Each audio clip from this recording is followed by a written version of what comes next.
Today I am joined by Paul Mansell, author, musician, entrepreneur, friend as well, specifically to talk about his new album, Me, My Ukulele and I. And it's a corker, it looks great.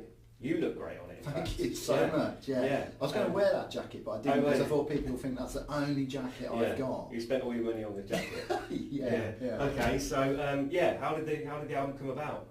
I published a book very, very recently on classical ukulele. When I did the book, we did a CD to come with the book, and it went so well that the publisher, Kevin Mayhew, who also happened to be a record label, said, "Do you know what? Let's do an album." And I wasn't going to say no. I've always wanted to do an album of ukulele music for a proper record label. Getting the opportunity, I thought, let's go for it. Yeah, that is a great opportunity, isn't it? And to know, I mean, whenever you're doing in the creative process, whether it's writing a book or recording some music, you're always hesitant as to how well it's going. But then if somebody else who you're doing the project for says, actually that's gone really well, do some more, that's fantastic, isn't it? I mean, that's... it was great. And I mean, the guys, it was recorded at a place called, Ginger Dog Recording Studios. And they do a lot of solo instrumental stuff, so they really, they got a great sound out of it. And when we did the music for the book, they sent me a couple of files of it, and as soon as I heard it, I had this sound in my head before I'd heard it, and it matched it perfectly. They'd added a tiny little reverb, and it just came through, and it was exactly the sound that I wanted. That worked well. Cool. I noticed there's 26 tracks on it. 26 tracks. Which is a lot. Well, it is, but technically albums need to come in at about 40 minutes. Okay. That is a lot of tracks, but bearing in mind some of the tracks there are classical pieces. A couple of them are coming in at about a minute long. In the 16th century, when a couple of them were written, they like to keep things punchy.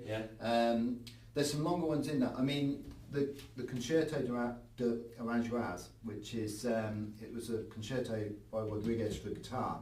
It's over 4.5 minutes. Oh wow! Yeah, which had its complications because I think most times when I got to the end, I would make a mistake. So you just done 4 minutes hard work, and then you make a mistake. And we agreed, or I agreed with the engineer and the producer right from the beginning, that we weren't going to paste anything together. No magic on computers. They're all live takes. All of them 100% live.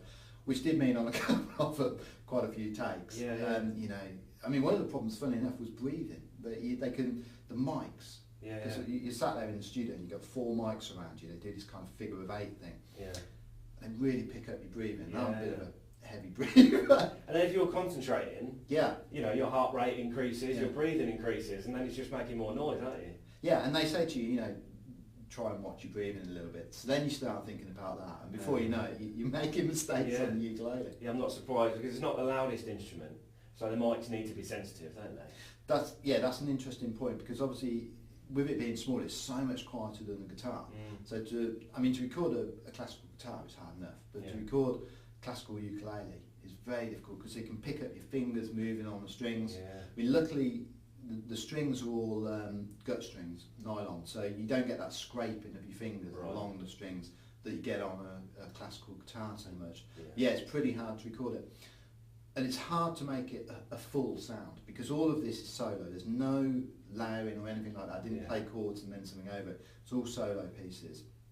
So to make that sound thick and full, that's quite a hard job. Because the other thing I wanted to achieve with this, whilst I appreciate mainly this is an album for ukulele fans, I did want to make it accessible for people, like yourself, weirdos that aren't into ukulele. So I wanted people to be able to just put it on and think, at the end of the day, that's a great bit of music. I want them to listen to that, and if you're into ukulele, even more so. Yeah, brilliant. 26 tracks, so although that sounds like a lot of work, obviously if they're shorter songs, it's less time, but some of them are intricate pieces, aren't they? It has to be a certain sort of look at what's possible. It's not just simple pop music that you can sing along to. No, so there's difficult classical pieces on. There's a Canarios on there by Gaspar Sands, which John Williams made famous, and that's a complicated piece on the ukulele. And again, the adagio from the guitar concerto is really difficult. Right. There's some easier pieces on there. A couple of the pop tunes that are on there, there's My Sweet Lord by George Harrison, and you're trying to effectively, with one instrument, cover all the guitar parts and the vocal as well. Yeah. So that was a tricky piece. I didn't arrange that. That was arranged wonderfully by Colin Tribe. And that's a tricky piece, but we did them all. Well, we did them all in a day. It was a long day, a very long day. We did all of the 26 in one day, but then subsequently they sent them to me, and after I'd listened to it, funny enough, My Sweet Lord was too fast. You know, you're a bit nervous, but just listening back to it, it was just too fast. So went down, we retook that, and there was one other one that had a very slight click on it, actually annoyingly, adagio, the really long one. Click?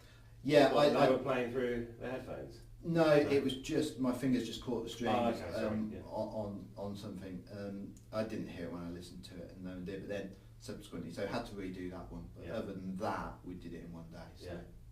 So, So the why have you chosen those 26 tracks in particular? Because some of those tracks are shorter, you get to pick more, which is sometimes a blessing and a curse, isn't it? Because you have so much choice. Yeah, I mean, I wanted to pick, because it's never going to be a mainstream album, of course, you know, but I did want it to have wide appeal. So it's no good just putting classical on it. Yeah. Although I wanted to showcase what the ukulele was capable of.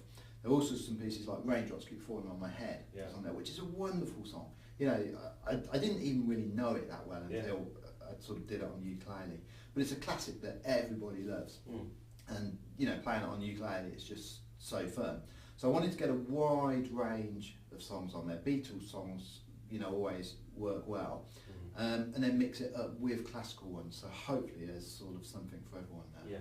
Yeah, that's it. I think there is. I think it is a good mix of maybe traditional classical music, but tunes and melodies that people know. I think that's a really important thing, and particularly if it's somebody's first ukulele album or something. It's like when you're learning an instrument. It always helps to maybe learn the theory, learn the grades and the scales. But if you can't play your favourite music, then it's not interesting to you.